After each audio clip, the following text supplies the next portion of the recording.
When the Lord your God delivers it into your hand, put to the sword all the men in it. As for the women, the children, and the livestock, and everything else in the city, you may take these as plunder for yourselves, and you may use the plunder the Lord gives you from your enemies. This is how you are to treat the cities that are at a distance from you, and do not belong to the nations nearby. Women and children being described as plunder that can be used because God has given them to you as plunder. But of course, those are the people who you're attacking not because they're in the promised land. And it's just, look, we gave them a chance to leave. What are we supposed to do? This is God's chosen. No, these are other cities. Because it goes on, however, in the cities of the nations the Lord your God is giving you as an inheritance, do not leave alive anything that breathes. Completely destroy them.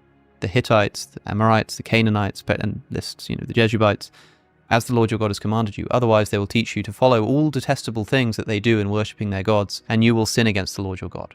So clearly what you're saying about them being these detestable characters and God is issuing his judgment must be true here, because it's saying, like, otherwise, if you don't destroy them completely, they will teach you their ways, you will fall into sin.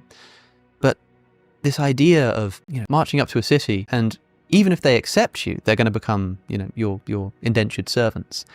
And if they don't, then you may take the women and children as plunder, and you may use the plunder the Lord gives you. But of course, if you're marching into a city of one of the nations that you've been promised by God, then don't leave alive anything that breathes. Kill all of the children, kill all of the women. I mean, it's the difference there, in other words, about like the people in the inherited lands and the people outside of it, tells me that the explanation for why these people need to be completely and utterly destroyed is because this is our land. We want this land. Seems to be. And when I read about somebody intentionally driving out or killing nations of people so that they can sort of essentially ethnically cleanse a land, I don't know what else to call that other than a genocide. I'll ask you a question that I asked to William Lane Craig. I'm interested in your response, which is, suppose you woke up tomorrow and you were a Canaanite.